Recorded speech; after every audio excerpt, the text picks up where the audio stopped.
नमस्कार दोस्तों, Shiva group of education असामपुर के यूट्यूब चैनल पर आप सभी का हार्दिक स्वागत है। लास्ट वीडियो में हम पढ़ रहे थे कंजक्शन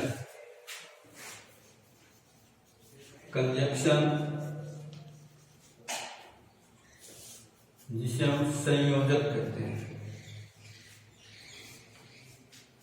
संयोजक परिभाषा इसकी हमने बताई थी, a word that join two words on sentence is called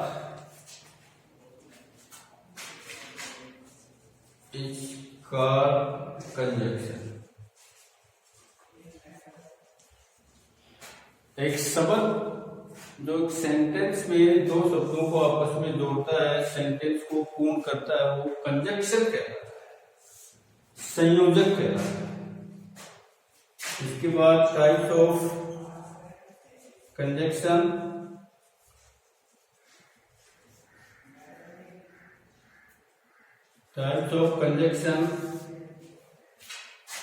conjunction के प्रकार मैं बताया था कि there are two types of conjunction।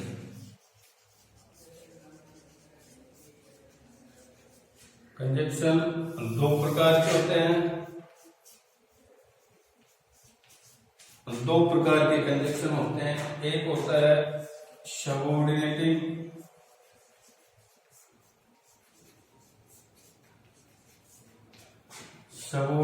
Conjunction, जिसे हम आश्रित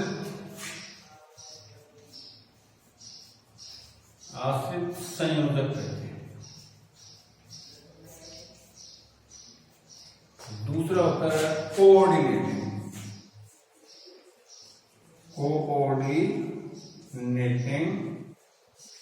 conjunction,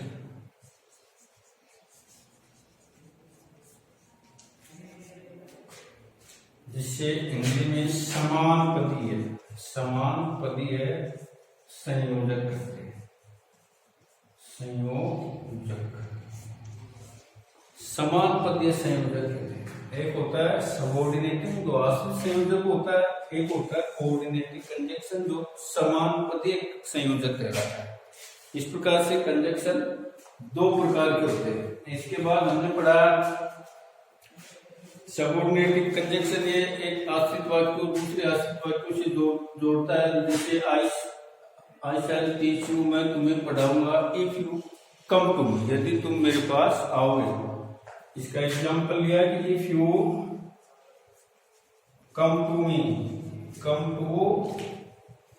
me I shall teach, यदि तुम मेरे पास आओगे तो मैं तुम्हें पढ़ाऊंगा। आगे चलते हैं।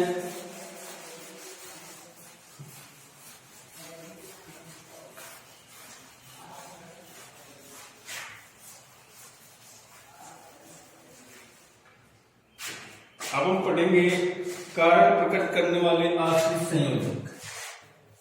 कारण प्रकट करने वाले आश्रित संयोजक।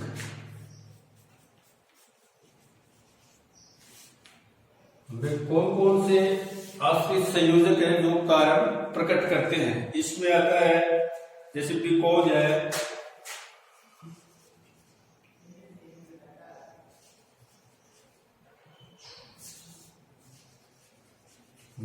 है, एज है, बिकॉज आ गया, एज आ गया, सिंस आ गया, सिंस आदि। एग्जाम्पल इसमें लेंगे। इसका एग्जाम्पल जैसे हमने लिया he fell फिर वह असफल हो गया बिकॉज, क्योंकि, वह असफल हो गया बिकॉज मीन्स क्योंकि, he did not work, he did not work hard। इस सेंटेंस में असफल होने का कारण क्या रहा कि उसने कठिन परिश्रम नहीं किया। कारण प्रकट करने वाला है ये आश्रित संयोजक है बिकॉज, ही फेल, वह असफल हो गया because he did not work hard, उसने कठिन परिश्रम नहीं किया। ठीक इसी प्रकार से second example, as you were absent, जैसे एज यू वर एब्सेंट, जैसे कि आप अनुपस्थित, you lost your chance, you lost your chance, आपने अपना मौका खो दिया। एज कारण प्रकट करने वाला संयोजन, क्या कारण था? अब्सेंट, अब्सेंट रहने के कारण आपने अपना अवसर खो दिया। इसके तरीके से next example, since you spoke truth, since you spoke truth, निश्चित रूप से आपने सत्य कहा, सत्य बोला। I forgive, I forgive you, मैंने तुम्हें क्षमा कर। यहां क्षमा करने का क्या कारण रहा? ट्रुथ, सत्य बोलने। इस तरीके से कारण प्रकट करने वाले आश्रित संयोजकों में बिकॉज आता है। बिकॉज मीन्स होता है क्योंकि, क्योंकि एज जैसे, और सिंस का मतलब निश्चित रूप से, निश्चितता के लिए। एग्जाम्पल दिया, ही फेल्ड, वह असफल हो गया बिकॉज क्योंकि, he did not work hard, उसने कठिन परिश्रम नहीं किया इसलिए वह असफल हो गया। सेकंड है, एज यू वर एब्सेंट, जैसे कि आप अनुपस्थित थे, इसमें यू लॉस्ट योर चांस, आपने अपना मौका खो दिया। मौका खोने का मतलब है आप एब्सेंट नहीं, एब्सेंट रहना एक कारण है। सिंस यू स्पोक ट्रूथ, निश्चित रूप से आपने सत्य का सही बोले, इसीलिए आई फॉरगिव, मैंने आपको क्षमा कर दिया। कारण क्यों? सत्य बोले, सत्य बोलने के कारण क्षमा कर दिया। इसके आगे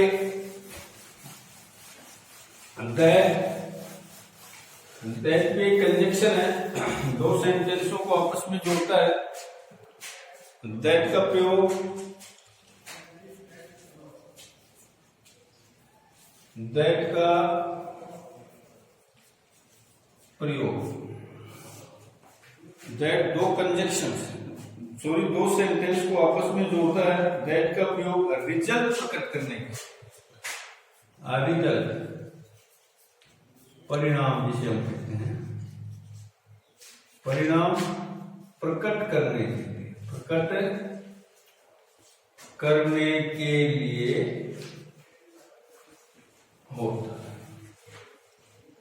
होता है। दैट का प्रयोग परिणाम प्रकट करने के लिए किया जाता है। जैसे ऐसी स्थिति में एडवर्ब, ऐसी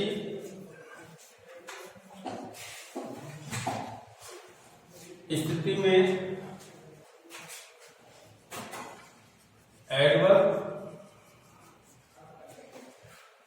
एडवर्ब, सो मच का प्रयोग किया,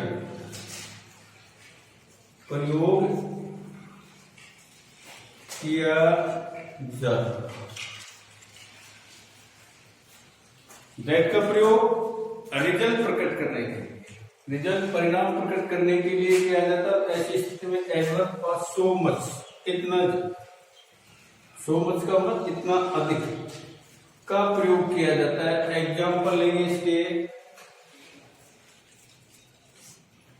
एग्जाम्पल जैसे हमने इसमें लिया, Sohan is so weak.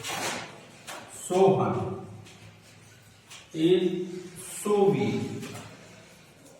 Sohan कितना कमजोर है। सोहन कितना कमजोर है। दैट की he cannot pass। सो इतना। सोहन सब्जेक्ट के रूप में, Sohan is so weak, Sohan इतना कमजोर है। दैट यहाँ कंजक्शन, ये है conjunction. He can not pass, वह सफल नहीं हो सका। ऐसी स्थिति में परिणाम प्रकट करने के लिए देखो दैट का यूज हो गया। सेकंड है ही सिंग ए सॉन्ग। सिंग से सॉन्ग या sang a song। he sang a song। उसने गाना गाया। sang गाना, sang सेकेंड फॉर्म गाया, और संग गा चुका। फर्स्ट फॉर्म, सेकेंड फॉर्म और थर्ड। सेकेंड फॉर्म फर्स्ट की है, ही sang a song इन सच ए वे, इस तरीके से, इन सच ए वे, इस तरीके से उसने एक गाना गाया। दैट कंजक्शन के रूप में दैट की all were please. All that conjunction के रूप में ऑल सभी वर में स्टे प्लीज, खुश। परिणाम आ गया, प्रसन्न हो गए सभी। ही sang a song in such a way, उसने इस तरीके से गाना गाया। दैट की कंजक्शन के रूप में दैट का यूज ऑल वर प्लीज, सभी प्रसन्न हो गए, सभी लोग खुश थे। इसमें दैट का दैट के कंजक्शन के रूप में Sohan is so weak, Sohan इतना कमजोर है, मींस है। दैट की कंजक्शन के रूप में दैट दो सेंटेंसों को आपस में जोड़ता है। देखो यहां दैट कंजक्शन के रूप में है ही कैन नॉट पास, वह सफल नहीं हो सका। इसमें ही sang a song, उसने गाना गाया। इन सच ए वे, इस तरीके से दैट की ऑल वर प्लीज, सभी खुश हुए। इस तरीके से दैट का यूज। नेक्स्ट चलते हैं, दैट का यूज परिणाम प्रकट करने के लिए सो मच। ऐसी स्थिति में एडवर्ब के रूप में दैट का यूज किया जाता है। इसके बाद आता इफ व अनलेस का। इफ यदि, इफ व अनलेस का प्रयोग, इफ व अनलेस का प्रयोग शर्त प्रकट करने के लिए, शर्त प्रकट करने के लिए किया जाता है। इफ अनलेस, इफ मीन्स यदि, अनलेस मीन्स तो भी का प्रयोग शर्त प्रकट करने के लिए किया जाता है। जैसे if you give, example, if you give, यदि तुम दो, गिव मीन्स देना। If you give ₹20, if you give ₹20, यदि तुम 20 रुपए दोगे तो I shall buy this book, I shall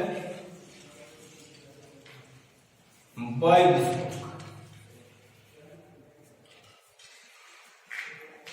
buy this book, यहां शर्त प्रकट करने के लिए देखो पुस्तक खरीदने की शर्त क्या रखी गई है। यदि तुम मुझे 20 रुपए दोगे तो ये पुस्तक खरीदी जा सकती, अन्यथा नहीं। इफ यू गिव ₹20, यदि तुम 20 रुपए दोगे, आई सेल, तब मैं खरीदूंगा, बाय मींस खरीदना, दिस बुक, इस पुस्तक, तभी मैं इस पुस्तक को खरीद सकता हूं या खरीदूंगा। सेकंड है अनलेस, सेकंड एग्जांपल, अनलेस, यद्यपि, you invite me, unless you invite me, यद्यपि तुमने मुझे आमंत्रित किया, निमंत्रण दिया, I shall not come, I shall not come in your birthday.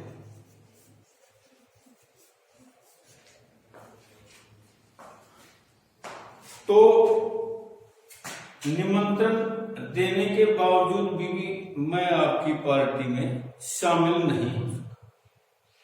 आ पाऊंगा, निमंत्रण देने के बावजूद मैं पार्टी में शामिल नहीं हो पाऊंगा, अनलेस यू इनवाइट मी, यदि आपने मुझे निमंत्रण आमंत्रित कर भी दिया, तो I shall not come in your party, मैं तुम्हारी पार्टी में शामिल नहीं हो पाऊंगा।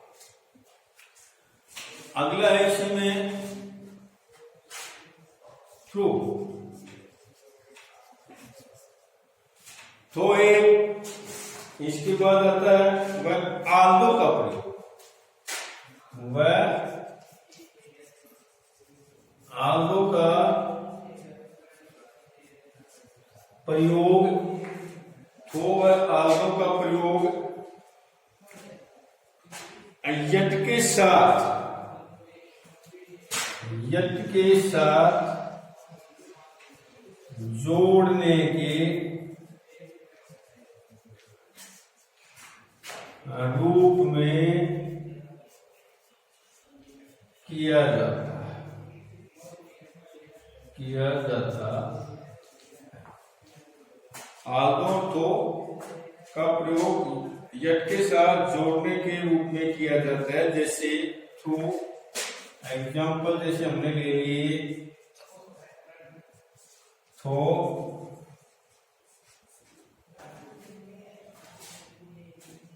ही इज लेट, यद्यपि वह लेट, ही लेट, यद्यपि वह लेट है, yet he will be admitted, yet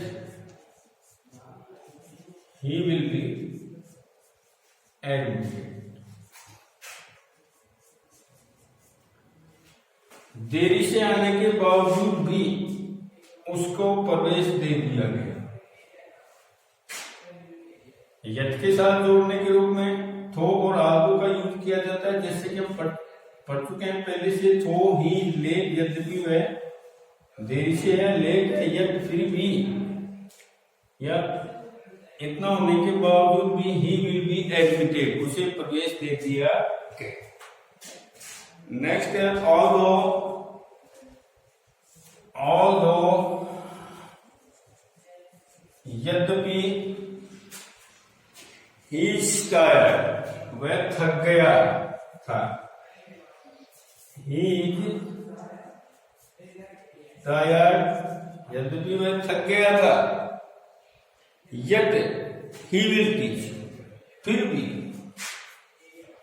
yet he will teach,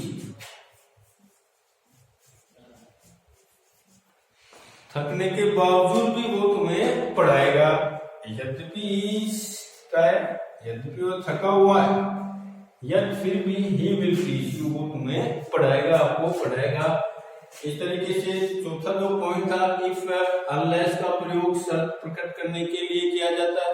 if आ जाए या अनलेस आ जाए तो ये समझ लेना शर्त वाले जो कंडीशनल जो सेंटेंस होते हैं उसमें इफ या अनलेस का यूज किया जाता है। एग्जाम्पल हमने लिया, इफ यू गिव ₹20, यदि आप मुझे 20 रुपए दोगे, आई शैल बाय दिस बुक, तो मैं इस पुस्तक को खरीद सकूंगा। अनलेस यू इनवाइट मी, यद्यपि आपने मुझे निमंत्रण दिया, I shall not come in your party, इतना करने के बावजूद भी मैं आपकी पार्टी में शामिल नहीं हो पाऊंगा। इसके बाद थ्रो व आल्दो का प्रयोग यट के साथ, यट को यदि जोड़ना हो बीच में तो थ्रो या आल्दो का यूज किया जाता है, उसके रूप में किया जाता है। जैसे थ्रो ही इज लेट, यद्यपि वह लेट है, देरी है, yet he will be admitted, उसे प्रवेश दिया जाएगा। ऑल्दो यद्यपि ही इज टायर्ड, वह थका हुआ है, यट फिर भी ही विल टीच यू, वो तुम्हें पढ़ाएगा। इतना सब कुछ होने के बावजूद, यानी थकने के बावजूद भी वो आपको पढ़ाएगा। तो यट का यहाँ जो जोड़ना हो वहां ऑल्दो थ्रो का यूज किया जाता है। इसके बाद नेक्स्ट आता है देन। नेक्स्ट कंजक्शन देन है।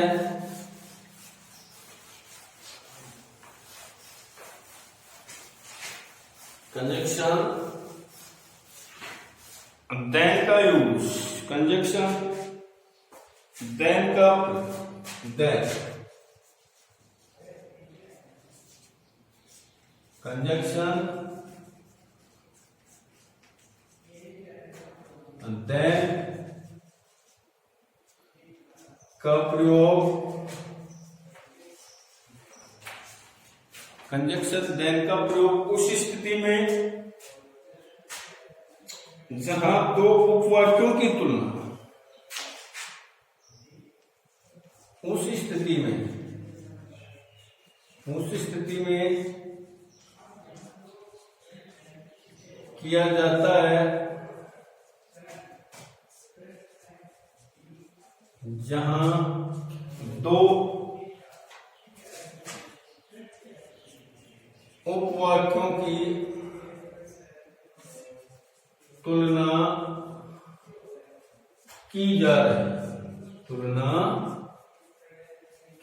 रही हो, जहां दो उपवाक्यों की तुलना की जा रही हो, उस परिस्थिति में कंजक्शन देन का प्रयोग किया जाता है। जैसे रोहन इज, एग्जाम्पल लिया, Rohan is fast then,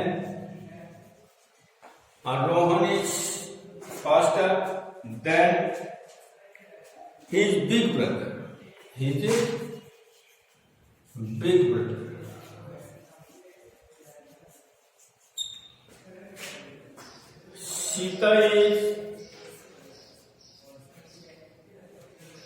Sita is more beautiful than Gita,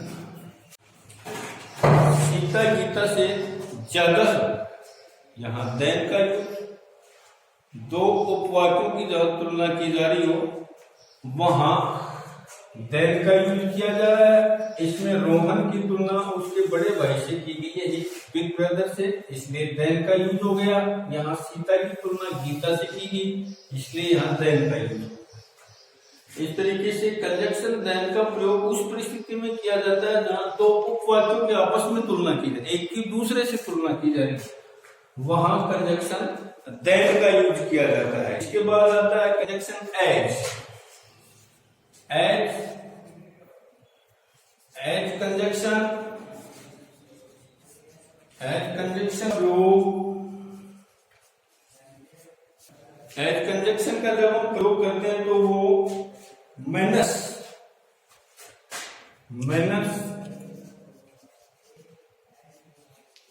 जिसे हम ढंग कहते हैं, तौर तरीके प्रकट करने के लिए किया जाता है।